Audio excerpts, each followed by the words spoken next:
নতুন এটা ৰেচিপি লৈ আহিছোঁ ৱেইট লছৰ কাৰণে। সেইটো হৈছে rose tea. Rose T benefits বহুত আছে।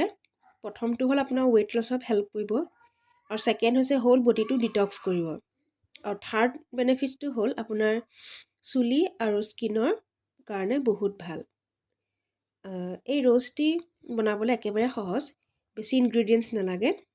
এপাহ গোলাপ ফুল, দুটা ইলাচি, আৰু অকণমানি এটা ফাল নেমু, আৰু লগতে 1.5 গিলাচ পানী।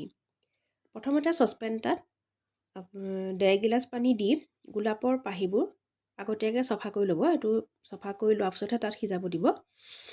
15 মিনিটমান তিয়াই ৰাখিলে গোলাপৰ পাহিবোৰ ভালকৈ পৰিষ্কাৰ হ'ব।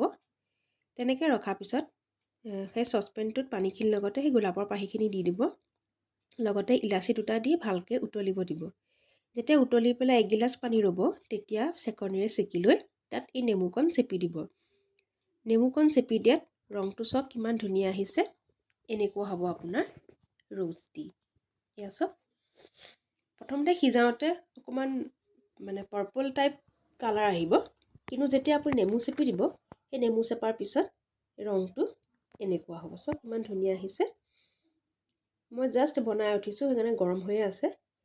মই এতিয়া খাম। এইটো হৈছে herbal tea, rose tea. Rose tea বেনিফিটছখিনি জানিলে আপোনালোকে ডেইলি খাবলৈ মন যাব, কিন্তু ডেইলি খাব নালাগে। সপ্তাহটোত 3 বাৰ খালেই ছাফিচিয়েণ্ট। আৰু আজিলৈ ইমানেই। আজিৰ ৰেচিপি এইটোকে লৈ আহিছোঁ।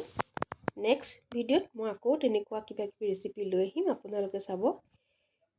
ৱেইট লছৰ কাৰণে যিখিনি ভাল মই সেইখিনি আপোনালোকক দিম। আপোনালোকে ট্ৰাই কৰি চাব নিশ্চয়। হ'ব, আজিলৈ ইমানেই। ধন্যবাদ।